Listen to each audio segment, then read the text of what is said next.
Legenda 25, Ascensão e Descenso. Eleições de 2000. Uma das mais surpreendentes disputas eleitorais do Recife, a campanha de 2000 vai entrar para a história como a eleição que contrariou todos os prognósticos pré-estabelecidos na época. De um lado, o conceituado jurista, primeiro lugar nas pesquisas, representante de um projeto político até então imbatível, Roberto Magalhães. Do outro, o peão, líder do movimento operário e o deputado estadual mais votado na eleição de 98, João Paulo. O primeiro capítulo dessa história começa a ser escrito um ano antes da eleição, quando o prefeito Roberto Magalhães invade a redação do Jornal do Comércio para tirar satisfação com o jornalista Aurismar Rodrigues. O político ficou contrariado com a nota assinada pelo colunista social. Aurismar publicou um texto sobre o suposto veto do Executivo Municipal a uma obra do artista plástico Francisco Brenan. O então vice-prefeito Raul Henry lembra que tentou alertar pessoas próximas ao prefeito sobre seu comportamento inusitado durante um almoço no Palácio das Princesas. O encontro aconteceu momentos antes da invasão do político à redação do jornal. E ele estava tenso, estava de óculos escuros, e disse a mim que ia ao Jornal do Comércio resolver um assunto. Eu disse que era. Quando ele saiu do palácio, eu liguei para Paulo Oliveira, que acompanhava ele, e liguei para o filho dele, Carlos André, para dizer que ele estava muito tenso e que ia ao Jornal do Comércio. E aí, eles, quando foram, já tinham apoio daquele episódio que está registrado aí. Após o episódio, Roberto Magalhães admitiu o erro e disse que pretende esquecer o fato. Não, eu não me arrependo, eu reconheço que foi um erro. Foi um grave erro. Mas ali, você sabe que é um homem, quanto tempo? 2 meses, levando pancada ou 1 mês, não me lembro. Ou se deprime, ou vai para a luta. Eu fui para a luta. A definição dos candidatos para a disputa em 2000 teve outro fato conturbado. Com votação expressiva que rendeu o segundo lugar na eleição majoritária do Recife em 1996, o político João Braga foi preterido pelo seu partido, o PSDB, na disputa de 2000. A direção do PSDB preferiu lançar Sérgio Guerra para vice de Roberto Magalhães.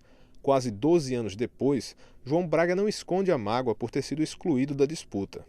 Então, colocado na cabeça de que lá o lado do Magalhães colocou na cabeça de que se eu fosse candidato, com esse mesmo candidato, não tinha condições de não ir para o segundo turno. Haveria o segundo turno. Era preciso retirar minha candidatura. O então vice-prefeito Raul Henry conta que desistiu de compor a chapa majoritária para deixar os aliados à vontade. Já como Roberto Magalhães sempre foi indivíduo como TSE, eram aliados do governo Fernando Henrique Cardoso, e o partido de Fernando Henrique Cardoso não estava nessa aliança local aqui em Pernambuco. Então havia esse desejo de trazer, e o PSDB trazia para a eleição, tem que ir ocupando um espaço na chapa majoritária. Sabendo disso, e sabendo que esses assuntos estavam sendo conversados, eu coloquei em meu lugar de disposição. Secretário municipal de habitação na época, Augusto Coutinho explica que Roberto Magalhães pensou em desistir de última hora de compor chapa com o PSDB. Inclusive, isso é história que disse a doutor Roberto, estou achando que esse negócio do maracatu está mal ensaiado, essa tirada de Raul, pode ser bom. Não, mas tem que ser, mas vamos fazer um almoço no Palácio. Quando o doutor Roberto chegou e retomou essa conversa, já mas foi muito claro no almoço, nem se discutiu muito, quando o doutor Roberto puxou o assunto, ele disse, Raul Henry abriu mão da vaga para mim e para Roberto juntos aqui.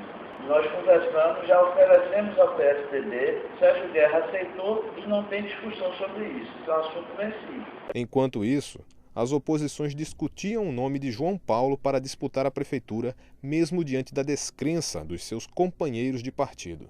Como todo mundo avaliava que ninguém ganhava,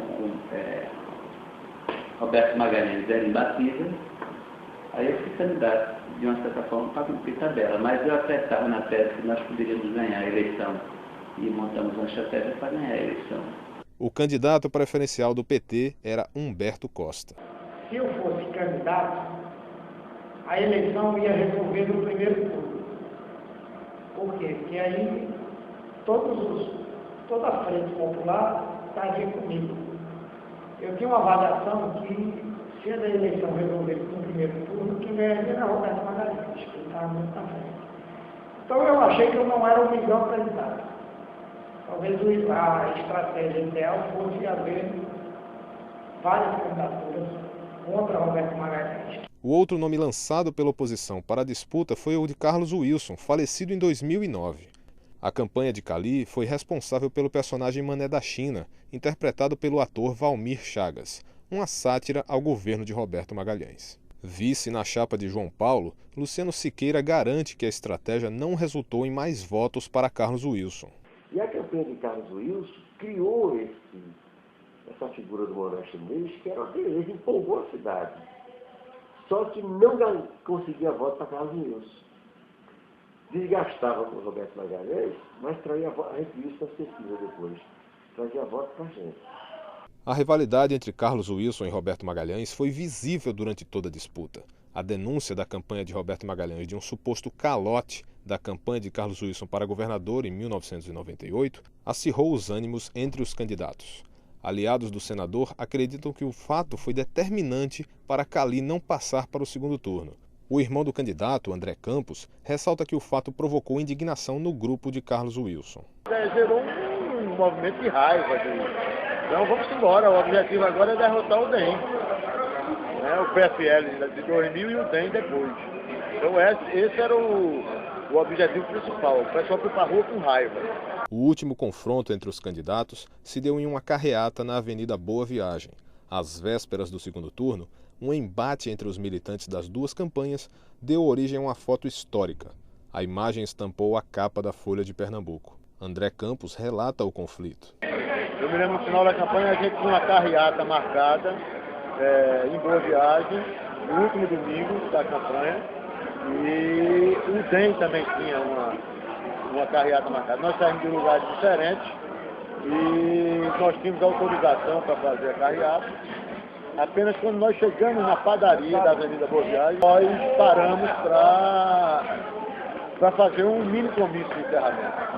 E eu sabia que ia dar problema, porque a carreata de Roberto Magalhães, a gente vinha logo após. E aí foi que veio a famosa banana, banana para os militantes do PT que estavam na avenida. Augusto Coutinho lamenta o erro de campanha de Roberto Magalhães. Grave erro qual foi?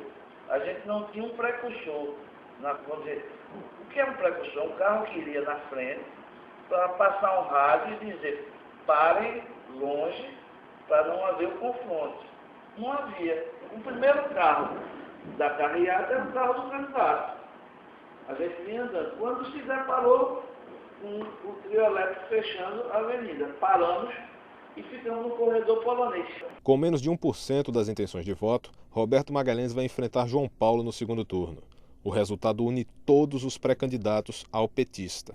André Campos relata como o grupo de Carlos Wilson manifestou apoio a João Paulo. Quando foi anunciado o segundo turno, já no dia seguinte, ou 2 dias depois, nosso escritório era ali na Major Codeceira, na esquina com Mário Melo.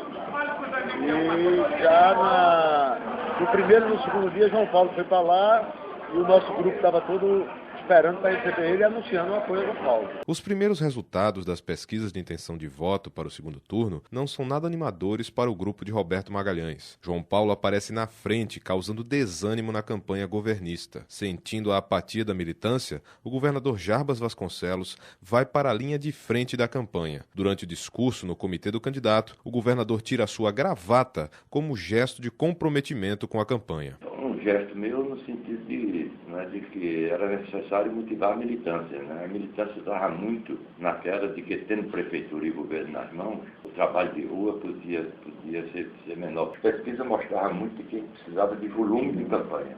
Essas pesquisas me chamaram a atenção de que era preciso dar uma chamada na militância. E foi aquilo que eu fiz dentro do comitê. Eu fui ao comitê, eu estabeleci um horário para trabalhar, e aí fez aquele gesto de que para trabalhar tem que tirar a gravata, tem que ir para a rua. Exército nas ruas, caos e insegurança no Recife. Estava deflagrada a greve da Polícia Militar às vésperas da votação no segundo turno em outubro. Arraiz e PT, greve da polícia nunca mais, eram as frases estampadas em outdoors.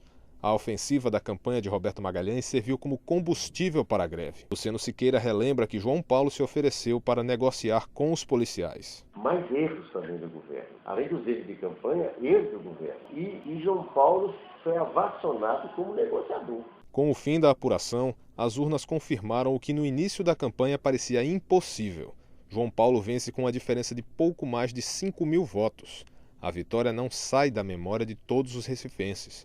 João Paulo destaca os instantes finais da campanha. Tinha um componente da emoção, do resultado das urnas, dos boletins que saíram, etc. Foi gerando um caldo, um nível de discussão de muita emoção, de muita disputa, né?